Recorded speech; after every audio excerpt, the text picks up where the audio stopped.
Hello and welcome to the field.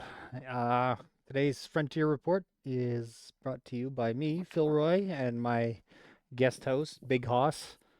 Kako is hiding in the woodworks, but who knows? We may convince him to join us if we try hard enough.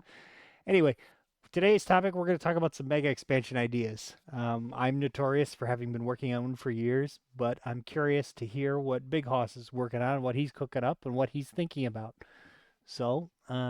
Let me introduce you. Haas, where you hail from? I'm from Nebraska. I don't know. Big state with Um, big ideas. uh, Something like that. Yeah, we'll run with it. We'll run with it. At So least a big hog at the minimum. yeah, right.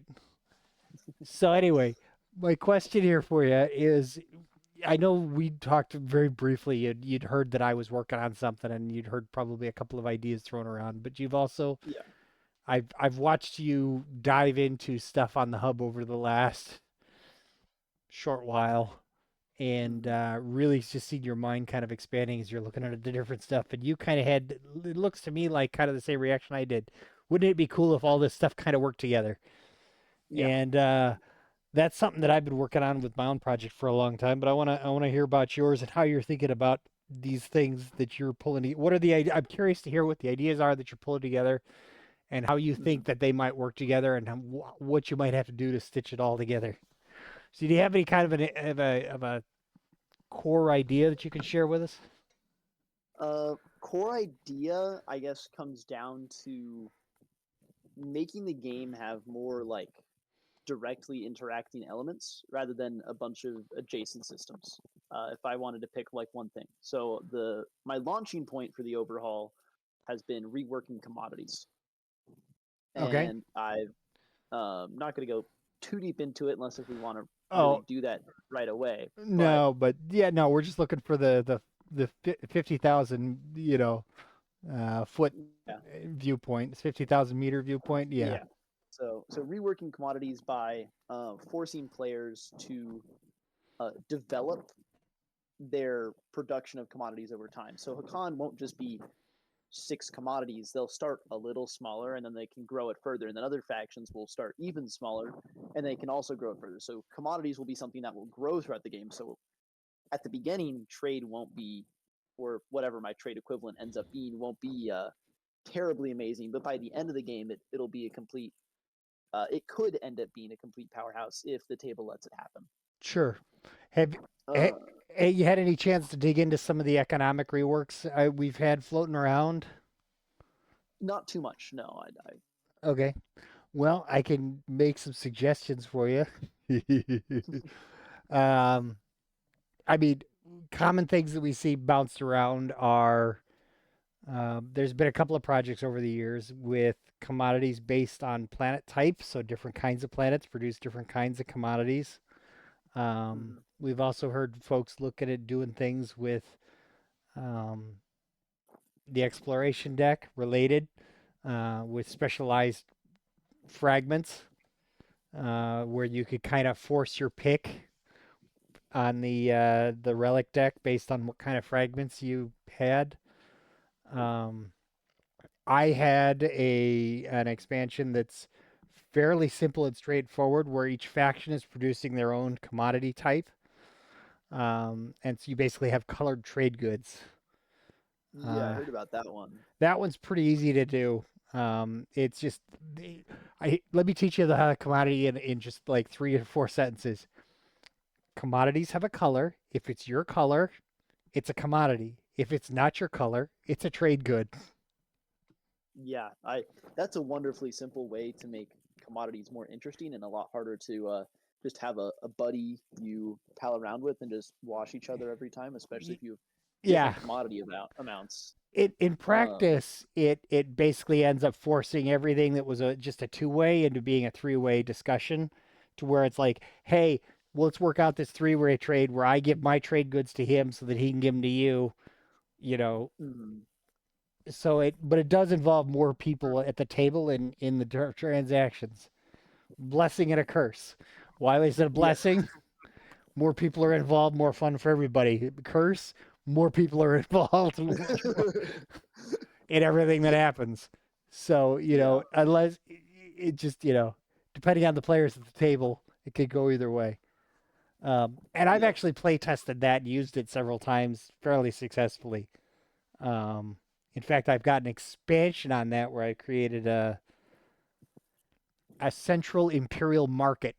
Kind of think of it like a stock market, where when you spend your trade goods, they don't just go back to the supply, they go into a bag, which is then randomly distributed from for various ways, depending on how you're using it and implementing it, which then means players can flood the economy with their trade goods. Yeah, Hakan is Yeah. great. They have a lot of trade. They have a high commodity value, but at the same time, they could flood the market if they're not careful. Mm, And then suddenly they're going to trade with people, and people have their stuff already, and it's a lot harder yeah. to get. Yeah, you could take your commodities back to use them to trade again with somebody else, but it's not the same instant value that it might be otherwise. Hmm. What? Yeah. So I do actually have trait dependent commodities as my initial plan so far, which is conversion Sure. design, all that fun stuff. It's right now. Yeah. So right now, there's the three types. There's the hazardous planets give you exotics, which you can spend three of to skip a prereq on a tech. Mm-hmm. The industrials you can spend two of to reroll its munitions, and you can spend two of them to reroll one die during combat. And then Mm-hmm. lastly is culturals, which are writs, which you can spend during a phase that I added because that's always a smart and simple thing to do. Um, you can Ask spend me those how I during that. know. um, you can spend those during that phase to get extra planets on the board, and then when you give the commodities to another player, they can keep them as is or turn them into a trade good, whichever one they prefer, Sure. because they lose the property upon becoming a trade good.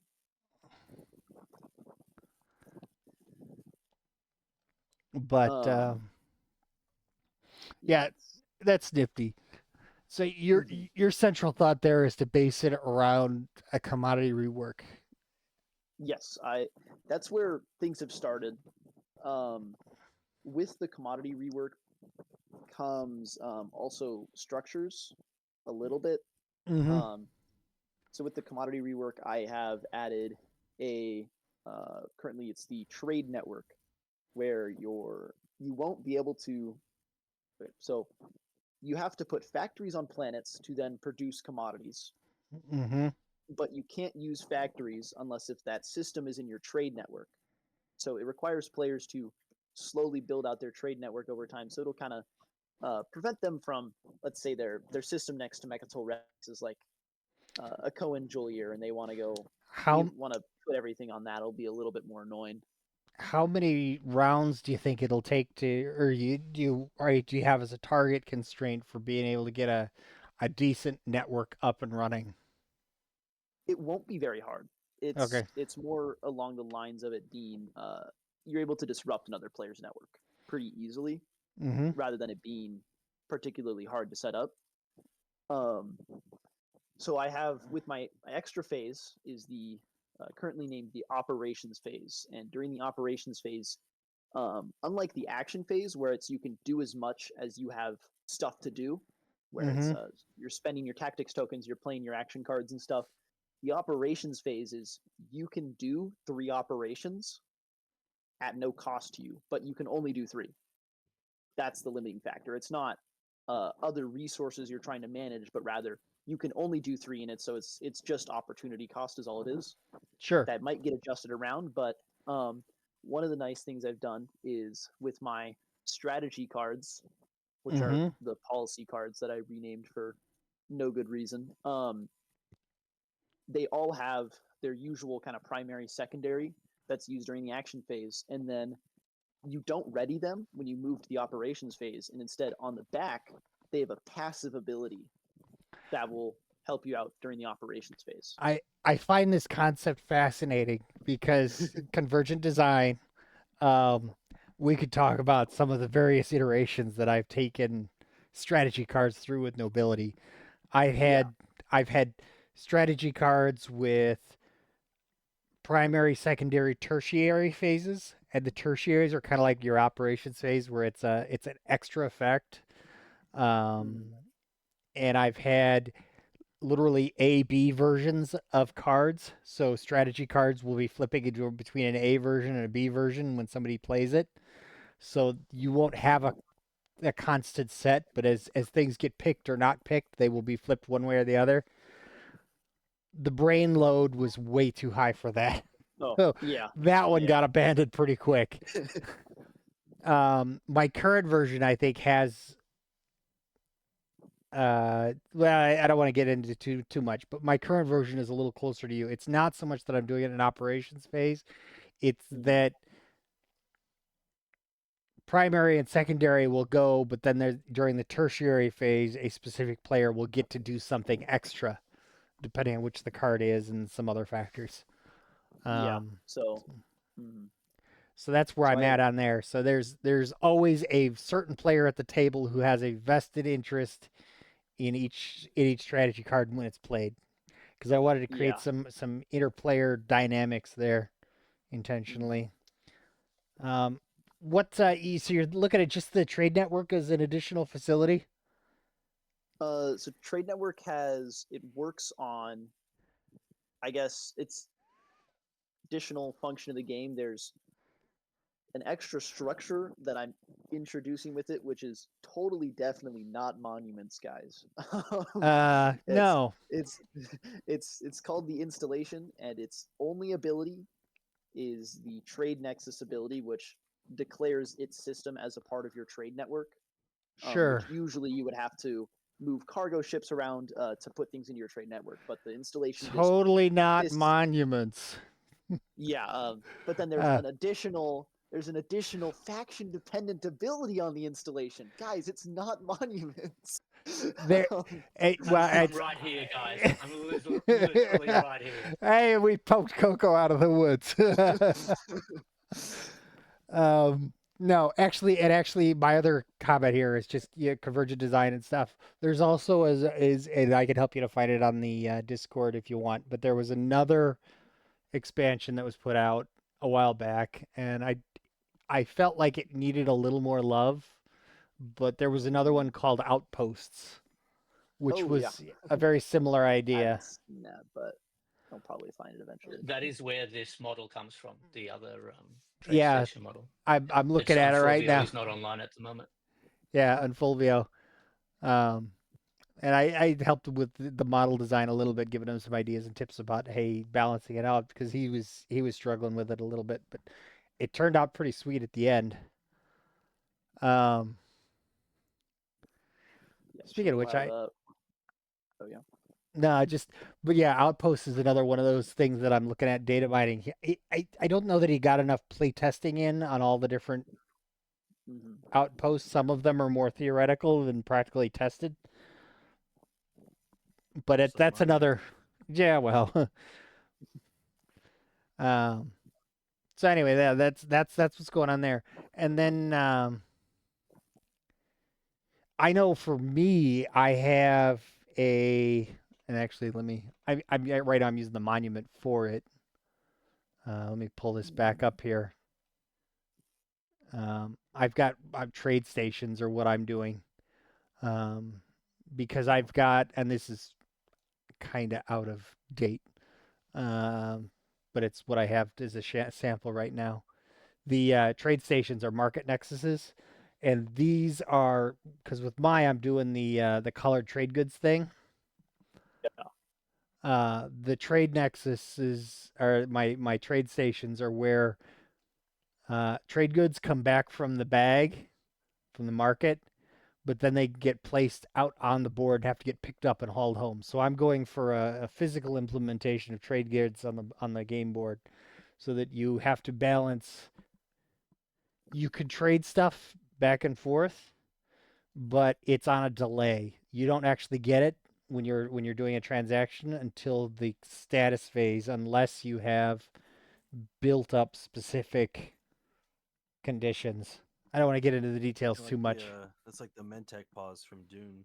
It's kind of like the Mentec pause for Dude. In fact, Yeah, it's you have to I'm press gonna the blame Mentec Dane pause. in one of his streams for part of the idea because he was kind of sitting there musing and he's like, wouldn't it be cool if like when you made a transaction, like Mentec wasn't just pillaging trade goods, but they could pillage something like pick one item out of the stuff that was being traded. That I forget how he phrased it, but it was like, put transactions on a pause, and then you'd let Mentec steal from the transactions before they get delivered.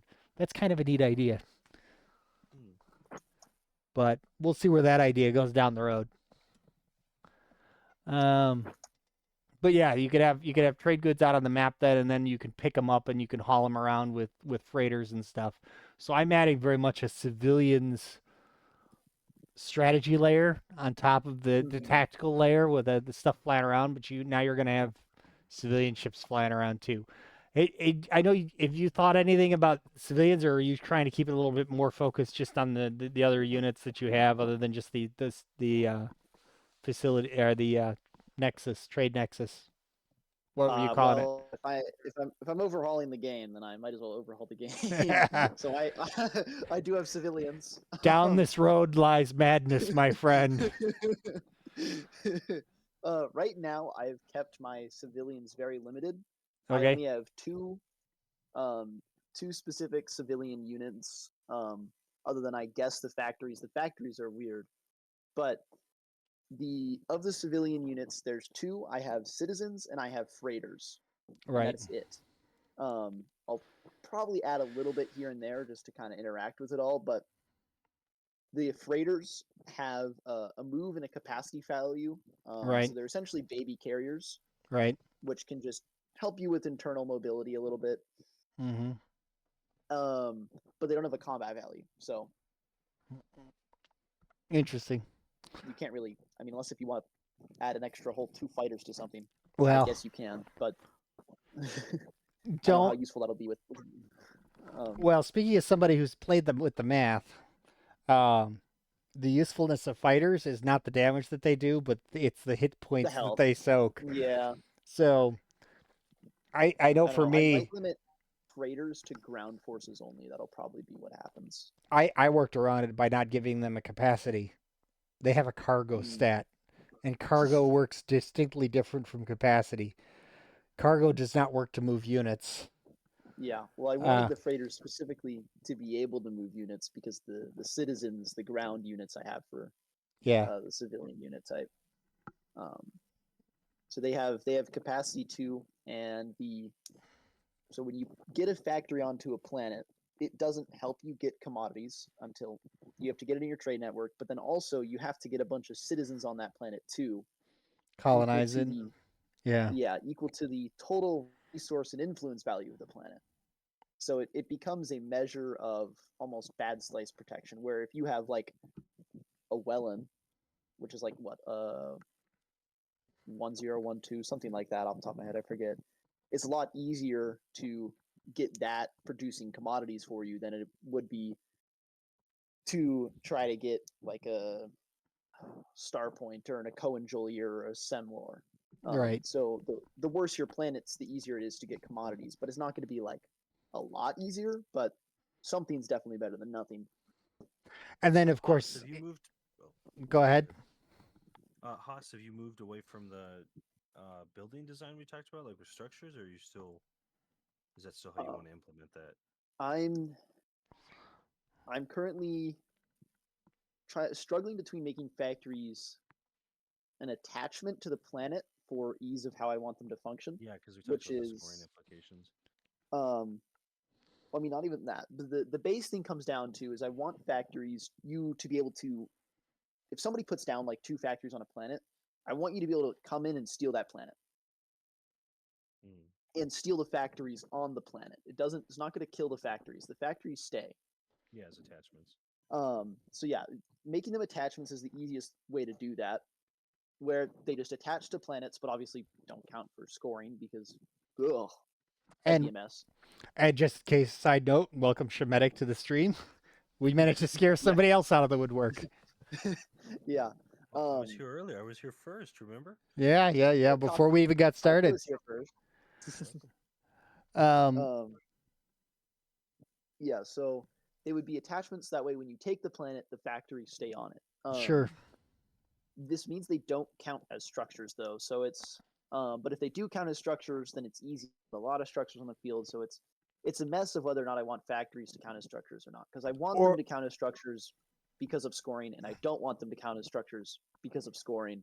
And even having them as attachments, there's sometimes objectives out there that are counting the number of attachments. Well, if they were attachments, I would say this attachment does not count towards scoring. Yeah. Either that or work Um, the objectives around them, which is also always Okay. an option. I'll throw out there that I did this in an expansion before. It's extremely counterintuitive to have attachments that don't count for scoring. It might be a better idea if you're doing a full overhaul to just grab those objectives and up the number. Yeah. Hmm. Or just say non-factory attachments. And welcome Dave Bear to I the mean, that table. too. Yeah, That yeah, also works, but it's just more intuitive yeah, for a definitely. player if it's all the same. Yep. Yep. Yeah, and I'm doing the same thing. I've completely rebirthed all of my objectives for nobility to account for new systems and new game systems. Yeah. Well, objectives let's are- not talk about objectives yet. I could talk for an hour on I think I'm objectives. probably gonna. I want to touch those objectives last, just because objectives are balanced around how everything else works.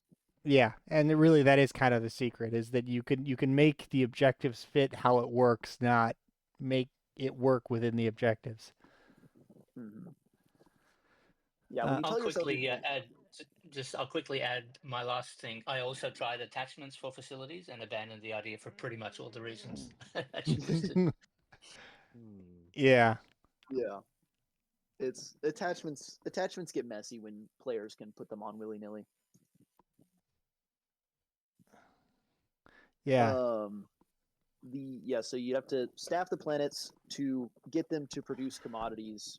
The commodities have their special functions that I kind of went through earlier. And so that's kind of it for where I kind of started at and where I am basing everything off of. So the operations phase mainly deals with civilians and how civilians function. Sure. Because the operations phase has 3 different types of operations and then also component operations, because I'm going to want to end up adding action cards and faction abilities that do stuff with that. Yes, down this road lies madness. Yeah. So one of the operations is just put down citizens onto the board, and or freighters. Another operation is put a factory onto a planet. So that'll be in rules reference tab Yeah. on the left. And then the last operation is a transit operation, which I think on its own, I think is going to help a lot with killing the blue technology menace. Yeah. Well, that's it's not a that's a field that's- report of a whole other episode. We could talk about how to kill the killing of blue.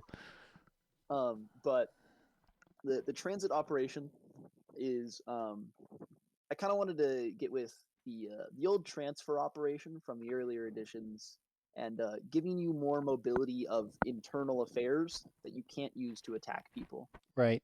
And so the transit operation allows you to move all of your freighters and shuffle them around. And since they have capacity values, if you have 2 freighters in adjacent systems, you can swap their locations if you want to shuffle some ground units around. So it'll allow for you to shuffle around your ground units a lot easier, and kind of set up your trade network as you need it. And then you can move up to 2 military ships, so anything other than a freighter, but just 2 up to their move value. And then during these movements, you cannot move into systems that contain another player's ships or don't contain your own units. So it requires that you already have control of the area to move into. And so the general idea is just a lot of internal mobility enabling. And so I think that by allowing ships to move without having to lock them, since if a player really needs to, they can spend 2 operations doing transit operations and move their carrier from their home system that they built during the action phase and move it all the way to their equidistant or right next to Rex. But as an opportunity cost, they'll miss out on the economy of getting down citizens and getting down factories for more commodities. Sure. Oh, I love making people make decisions. At the same time, I hate making people make decisions Oh. because that takes time. I Oh, love making people make decisions. I hate making decisions. So I just hate oh, you got to be careful how many decision points you add in because it very Yeah. quickly turns into a time sink. And I say this is one of the worst guilty parties. What I have here is Yeah. I threw up on screen here my version of my implementation of the transfer action. It's sort of a hybrid of a transfer action and the primary of warfare. Uh, but it's like you could play it as just like the old school warfare, or you could play it as just like a transfer action, or you can do kind of a hybrid of both. But you place strategy tokens from your reinforcements in up to 2 adjacent systems that contain only your units. If one of them already has a token in there, obviously you don't have to put a token in it. But those have become your 2 designated systems. These systems and command tokens are used for the primary of the strategy action. You may move tokens in these systems to these systems. You may move ships in these, or move ships or units Yeah. in these systems to these systems, meaning you can mix them back and forth. And you may use the production ability of one of the units in either system. So one unit can produce something, and then you remove one of your command tokens from these systems. So that's where you get your lifted up and you get your command token back. And then you may rearrange your command tokens. So it's sort of a weird, like, warfare, like, very much a high preparatory movement action thing. Yeah. And you get your command token back, which is the big thing that everybody wants for warfare. I So guess that's a good way to launch into my my strategy cards that I have prototyped. Nothing's ready to play test, so hopefully they're not too terrible. that's but the best place to start. That way they can only improve. yes. So this one right here, logistics, is actually a mashup of warfare and leadership at once. Nothing is particularly in rules text now, but just because I don't need it to be in rules text for internal creation. But yeah, it's shorthand for the moment. Yeah. So for leadership, you only get 2 tokens instead of 3, but in return you get a discount. It's only 2 influence per token if you're doing the primary. And then you can, instead of getting 2 tokens, lift a token off the board, and it's now called logistics, where Sure. that's the new token source.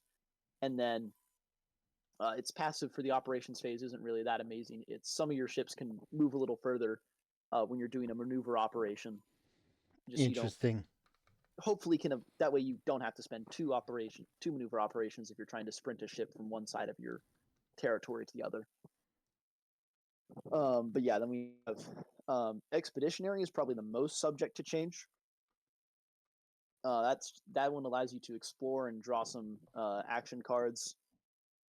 I don't know, it's not that amazing, but You got to have something there to start it with, and you can believe me, when you play test, you'll figure out what it needs to be.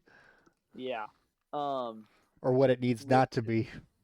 Yeah, one thing that is notable is I've removed the Imperial card in any ways to directly get a leg up on scoring tempo, which I don't know how long that'll last.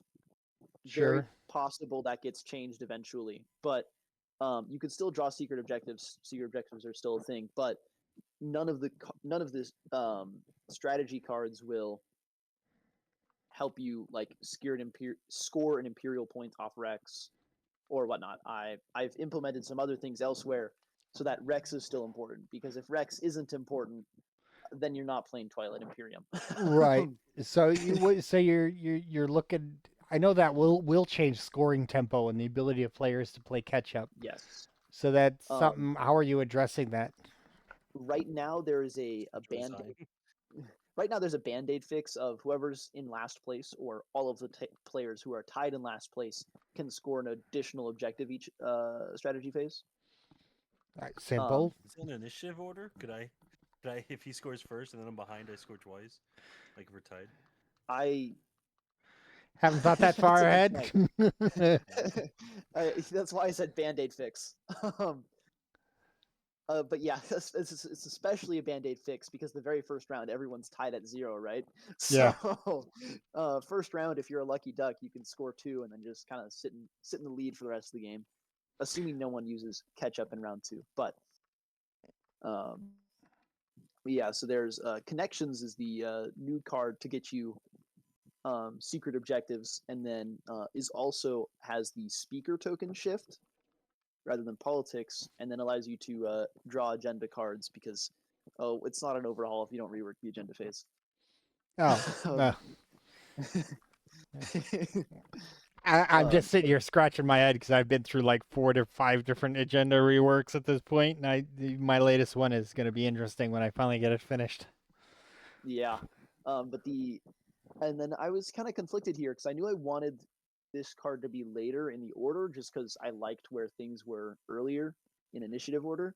Right. And so I figured that I would give it one of the better operations passive of just you get an extra operation. So you're not limited to just 3. You get 4 if you have the card, which is pretty damn strong. And it's the least limiting because all the other ones are like when you're doing specifically this type of operation, you get this bonus. And this is just do an extra. So it's malleable to whatever you may need. Sure. Technology has been pushed up to 8 and allows players to get exotics. They can pay influence to get exotics, and then can get one tech for free, and can pay 4 resources to research a tech. Numbers are subject to change as always, but exotics are you remember the commodities from the hazardous planets that allow you to do tech skips. Sure. So it'll allow the player with the technology card to pay a couple of influence to get access to a tech skip if they really need it. Sure. No, it makes sense. And they have the influence to burn, which token economy, who knows if they will. Yeah. The operations passive is really not amazing. But I did that kind of intentionally because the operations phase also runs on reverse initiative order. So technology actually goes first, and then connections goes. Did not mean to grab that, and then connections goes second. Sure. So having a weaker passive is probably smart for the people who get to go first. Although going first in operations phase specifically is really not that important. So who cares? Neat. Yeah, there's I don't know. What So I guess okay, what go ahead. what if I mean some of the core asset economies. I'm avoiding using the word resources here because it's not just resources. Yes. It's Yeah.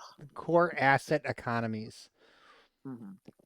How do you see these changes impacting the economies then and tempo of those economies that players are used to?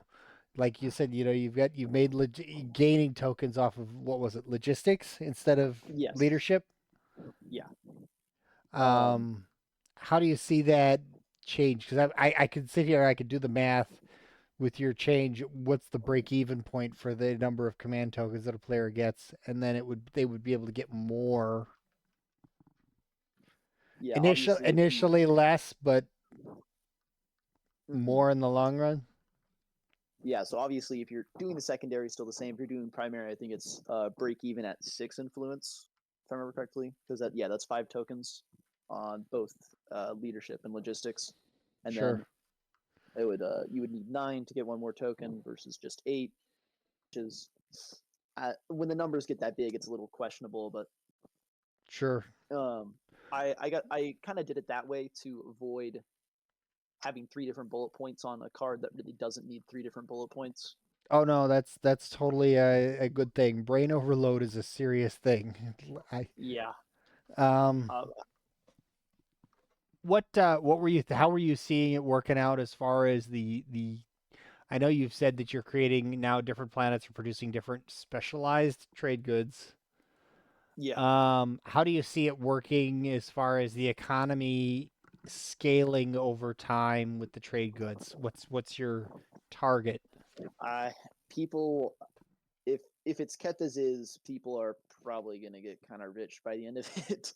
Um, just seen as currently, since the operations phase comes at no cost, you should be able to get one extra planet up and running with a factory on it and citizens to match Right. every operations phase. You should be able to get one planet, And two yeah, if you're particularly set up.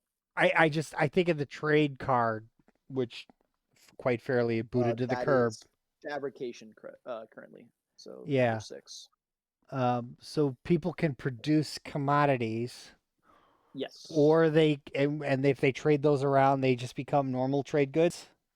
Optionally become normal trade goods, because when they become normal trade goods, they lose their um So special property. so they do have an option for to be just a generic trade good, or if Yes. you have the right factories, you can produce them as specialized trade goods. You'll always produce them as specialized trade goods, but then Okay. if I want to wash commodities with you and I have 2 exotics and I need a third one because that's the current price for skipping a tech, and tech hasn't been played yet this round, and you give me an exotic when we wash, I might keep that as an exotic instead of flipping it to trade good, and that's on the receiver's choice of that. Okay. So the exotics really are kind of like they're not really, I mean, they're a specialized trade good, but they really are not really a trade good or a No. commodity. They're kind of a third state of matter. Yeah, well, the commodities have been killed. They've been taken out back and replaced with exotics, munitions, and writs. Okay. So Um, they are more specialized commodities that do not yes, have to become trade goods. yes.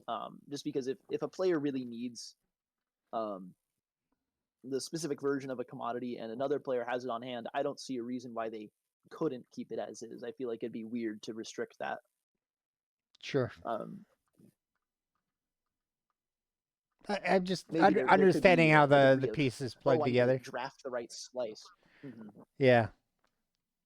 Definitely could become a thing where it's like, oh, I need to draft the right slice to make sure I have enough exotics. And I feel like putting that much pressure and dependency on kind of how you build the board isn't really healthy, because it can become a thing where, I mean, currently, if you have a bad slice, you're definitely not having a good day. But now it's like, what if you have a bad slice and all of your planets are the exact same trait? And it's like, okay, well, I only have access to this one extra thing, and I don't have any hazardous planets, and I have like one cultural planet. So I'm just getting a bunch of munitions, which helps me in combat, but I can't skip technologies and I can't get structure tempo boosts, which the rest of the table is all doing. Sure. So it's I want to try to avoid that thing where drafting slices becomes even more important, even if I am adding trait dependent things. So I'm allowing players to keep their commodities as commodities when they receive them. Sure. No, it makes sense. It totally could work. I'm just thinking about um, player expectations for as they pop. I'm gonna still call it trade. You're Oh yeah, go for it. It does the exact same thing yeah. as trade currently. So it's You just know, it's think it, produced commodities. So and I'm just trying to envision in my head how that's going to shape because a lot of players their first round or two is very much based on getting commodities, playing trade, using that to do stuff the yeah, first two rounds, and I'm trying to think about how these changes are going to slow that initial ramp up, and yeah. not a So bad thing, but just I feel like it will slow it down a slight bit, and that may not be a terrible thing. Lots of people, many players are not happy with having a game the last four rounds. yeah, the current gas problem of POK is definitely, I don't know. I'm not really going to go into it, but it does change how the game plays by Yeah, a lot. no, it It does. becomes it goes from can I score this round to okay, I have to score this round every round. Yeah, But if you that- yeah that's a different if discussion. you get bumped one round or blocked out of scoring, your game feels over. I won't say it is Yeah. over because I am the guy who went from scored an 8-point swing round to win the game. Yeah, there's always the fairy tale land and Imperial doing what Imperial does, but that's another discussion. So yeah, so that is one thing where factories do their trait dependent things, and then when they are on your home planets, they just produce straight trade goods, which will make trade actually better at the very start of the game. And then you won't be able to put more factories onto your home planets. That's just how many they have, Sure. and that's that. Yeah. My, Just to keep the requirement for washing, but then also have a thing where because without that, Hakan just loses its 6 commodity value and goes and cries in a corner. So right. now instead they'll start with more factories than the rest of the table would. So whenever my trade or fabrication goes off, they'll be able to get more trade goods directly. Right. No, it makes sense. I can see that. We'll have to see how it plays out once you finally get it to a play test. Yeah, And it'll change 8 times between now and then. Don't feel bad about it. Oh, most Speaking certainly, from most certainly. experience.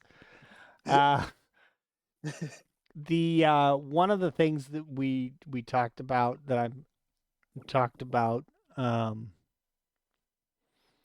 was, and we've kind of glossed over it, is how do you see what with the overhaul?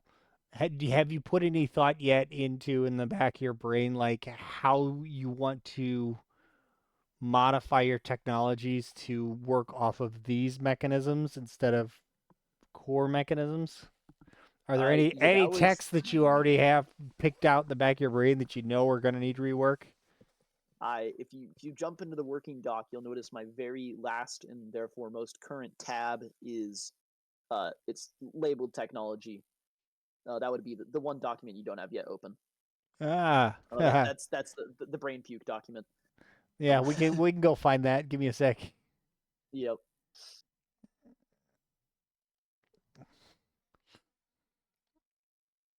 So it'll be if you go to the technology, yeah. So it's I haven't made any decisions yet, just because I want to kind of go look at what other overhauls have done and what the older editions have before I really start making too many decisions.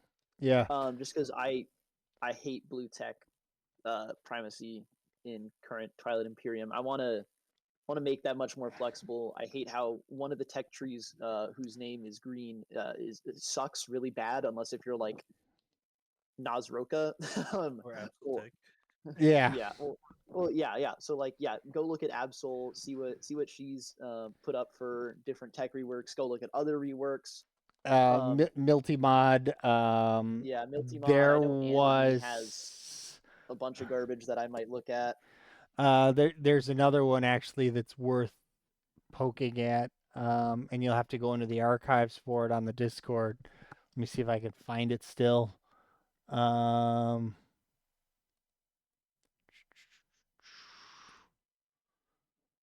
have 2 active tech reworks you can take a look at too.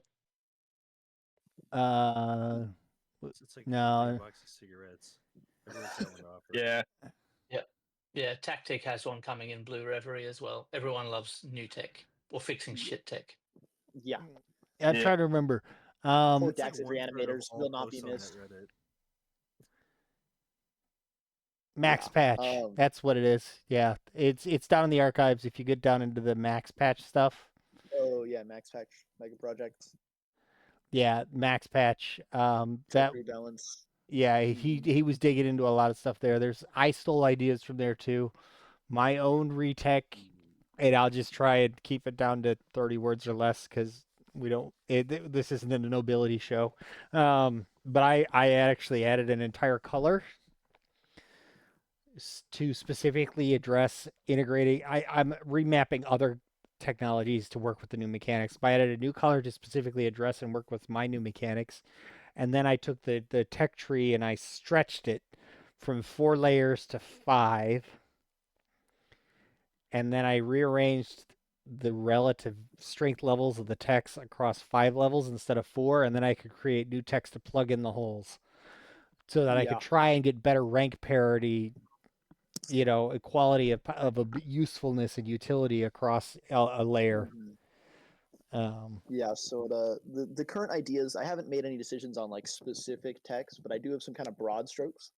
Yeah. One of those is increasing the prereqs on text without having, so like adding, like bumping all of your X89s and assault cannons up to requiring 4, but not filling the gap. And that's specifically to create a thing of putting investment towards that tree to get those last touchstone texts, so that players are actually deciding. So, I mean, right now, if mhm. you get tech like 2 times in a game and you really spend all of your resources on tech because of how boat floaty things happen to be a lot of the time, Mhm.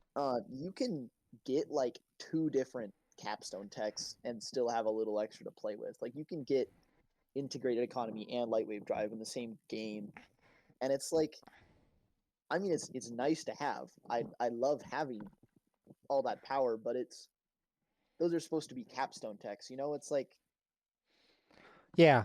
It's nice to have it's capstone text, but at the same time, I feel like capstone text should be something that you really yeah. intentionally reached for.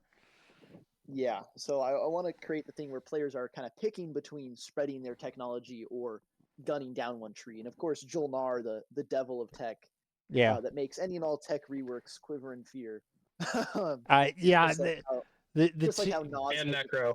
And Necro. Necro. True. True. yeah, and Necro. Well, Necro's more for faction specific stuff, I feel like. Yeah. Well, Tech the is problem on the the tree. problem is Necro ends up with every tech in the game. So if you buff the average level of tech or add more tech, they just end Yeah, up with more power. Yeah. yeah, that's true. Yeah, and then just like how Nas also makes any exploration rework have to kind of step on eggshells. Right. It's yeah, so I mean, one of the nice things is with adding all these extra factions, I have a very good excuse to go rework factions. So we'll Yeah. also be able to kind of shift stuff around a little bit to hopefully prevent that from happening. Sure. Um, Nifty. with the what is it? Yeah, so adding an extra kind of more need to devote more towards getting those last techs, and then also doing the old classic. This is a blue tech, but it requires green prereqs or what have you.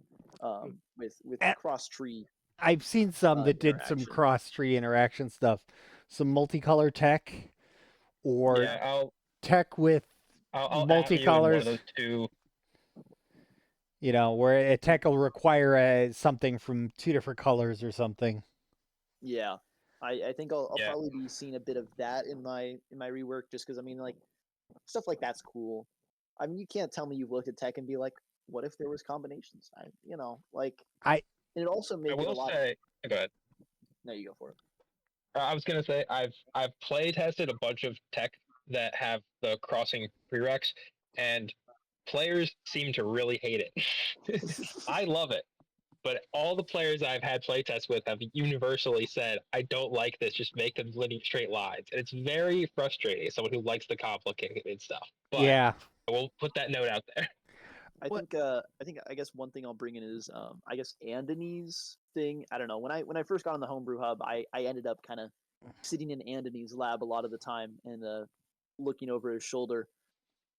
So his whole overhaul thing is Radical TI, and I think it's a bunch of smaller overhauls that are really not overhauls but reworks that kind of work together really well. Yeah. So I think to some degree you can kind of mix and match, but it is meant to go together.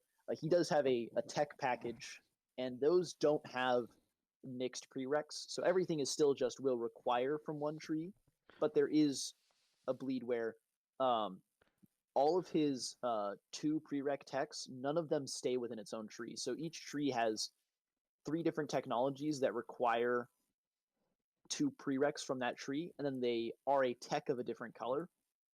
Right. So if They you want, nudge you sideways. yeah, they nudge you sideways, but it doesn't require 2 different trees to access, which I think is smart. Because I mean, it gives you the opportunity to bump into another tech color if you've gone tall in Yeah. one. Yeah. Yeah, I think that's smarter than having texts that require different trees. I think it's a lot smarter to allow people to go from one tree and shift into the next. My easier. my workaround on that is to I've created some mechanisms whereby if you have sufficient advancements in one color, like you could use two purples and use it as though it was a red. Mm, yeah, and then I also have my exotics commodity from Hazardous Planets, which just work as tech skips once you get enough of them. So there's that too, where if you need to get like a specific tech and it happens to be gravity drive or what have you, Yeah.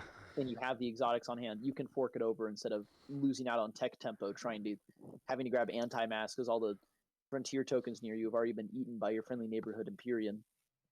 I will note for clarity, my comment that players hate it does apply to both versions of that you said. I'm not surprised. I'm not surprised. Well, and that is I mean, just kind of if you talk to people that played TI3, a lot of them will say, "I hate the tech tree; it's the worst part. The best part of TI4 is they fixed that." And when you start the mixing thing, you go back to TI3 and you add the fact that people hate that. There's right. a subset of us, like myself, that love it, Yeah. but you do lose a large part of the audience. And Yeah. that is something to understand when you're designing is understanding who are you designing for and being okay with limiting your scope if that's what you're doing. Hmm. Don't think you're going to make the like latest and greatest thing that everybody's interested. When I finish Nobility, I fully expect to play 3 games with like 4 people. Yeah, yeah. I know it'll be more than that, honestly, because a lot of folks have been invested and helped me out with it over the years. But yeah, I understand that the average TI player is going to look at it and the classic quote is, "Philroy, you've managed to make something that TI players look at and stare in horror the way normal game players look at TI in horror." Because I've added that much extra level of complexity, and but I'm okay with it. I'm having fun with it, and I'm doing it for myself. So everybody Also, else it's gotta be can, accessible. Like when it comes to like porting stuff, monuments and facts is insanely easy, both digitally and print and play. yeah. But like, yeah, if it's a billion components, 99% of players can't afford or won't bother to do it. So that's why like some of the most like easiest mods to pass up on or to get are the ones that are just intuitive or require just a deck of cards or a different perspective. And that's The more you and use that, the more popular it'll be. yeah, and one of the long and I'm just gonna hijack the last 3 minutes here because I'm hoping to finish about 9 o'clock here, my time. So in about 5 minutes here, um, Gamma Galaxies is a project that's been simmering in the back burner for a long time, and one of the design constraints for that is when it comes to time to be a print and play. I'm hoping that I can get it to the point where it's a deck of cards and a few tarot cards. And the idea here is that each faction works with the faction components that it normally has. So that's what your your tear tokens, your junior attachment token or whatever for Titans. You get the idea. But then Yeah. when it comes to substituting parts out, it's replacement faction cards. And so it's like just it's a deck of cards and then like a tarot sized card that you can drop down on your faction sheet right over the top of where the faction Mm. abilities are, and you've rewired your faction, so to speak, to function as the Gamma Galaxy version of that faction. And then just with alternate faction or tech cards as required. So that's where I'm hoping to do as a designer equate for that very reason that you're talking about, where print and play accessible. Somebody can order a deck of a tarot cards and a normal deck to go with it, and then boom, use it, implement it, even incorporate it into their storage solution fairly easily. Something massive like Nobility, I cry. My wife cries. You haven't seen my toolboxes for storing TI, have you yet? I have giant toolboxes for storing it because there's no way I'm ever gonna fit Actually, it I back think in the I've main seen box. those pictures. Yeah, But anyway, great thing. I look forward to seeing where you go with it. I know that it's a project in progress, and you're gonna keep rolling with it. And in 3 months, it may look completely different. And when we do, we'll check in with you again and see where you're at. Yeah. Any other further comments? Any shout outs for any other projects on the board that you think we you found very interesting or perked your interest? Uh, I, there's a lot of cool stuff, man. I don't know. Don't tell me to pick one. You don't have to pick a favorite. They I are know, all I your know. favorites. Yeah, I mean, obviously, there's all the factions that get posted pretty often because I mean, factions are the easiest thing to look at because it's doesn't interact with all the broken stuff that happens to be in the game. Right. So, but I mean, beyond that, as I was saying earlier, when I kind of first got into the hub, I ended up sitting on Andony's shoulder in his Radical TI rework. That was a lot of fun. He's been, he's no longer been going quite as fast, but he was going like insanely fast right when I got in. So Yeah. nothing wrong with slowing it down a little bit. I think most recently he put out the objective rework in which stage 1 and stage 2 objectives are the same exact thing. Yeah. And as soon as you score an objective as a stage 1, every player must score it as a stage 1. And if you score it as a stage 2, every player scores it as a stage 2.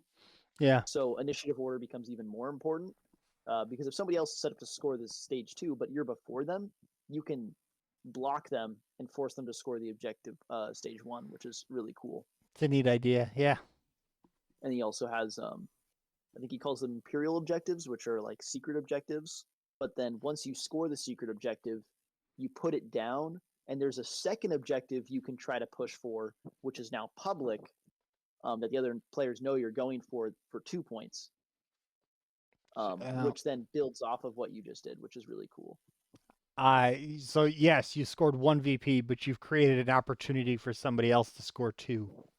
Well, no, you've created an opportunity for you to score 2 more. 2 more. So 3 for you, but 2 for everybody else. Well, no, nobody else can score it. It's just for No, you. I think it's just visible. It's just It's visible. now Okay, visible. now So I understand. Now other players, now other players can try to block you. It's an unsecret. It's an unsecret objective. But that was a really cool one. Definitely a lot of fun ones he had in there, which are there were a couple that were a little broken where it was if they happened to get it at the very beginning of the game before other players had set up. If you were lucky enough to get the stage 1, a lot of the stage 1s of the Imperials were action phase, and the stage 2 was status. So if you were lucky, you could score it at the end of the action phase. And then because it was the early game, you'd also immediately be able to get the stage 2 and just get 3 points off of secret objectives in the first round. Yeah. So some of that. So that got reworked. Yeah, that got reworked. So that's no longer a problem. But that's just something to be ironed out in play testing. So no big deal there. Yeah. All right, folks. I appreciate you all stopping by the stream and contributing. We'll, like I said, the in the field reports are going to be something new that we're trying to start off and run with. So we'll see how far we can go with them, and I'll just be asking folks in the community. Hey, I may ping you. I may say, hey, you're doing something cool. I'd love to talk about it on stream, and invite you out to join us and join a group of us, and we'll just kind of brainstorm and help you brainstorm through it and just talk about the cool stuff you're doing. So anyway, I'm Phil Roy, and this is Big Hoss, and all the other cluster and the peanut gallery around us joining in the conversation. I thank you all, and we'll see you in the future at the game table. Thanks much, folks. Bye-bye.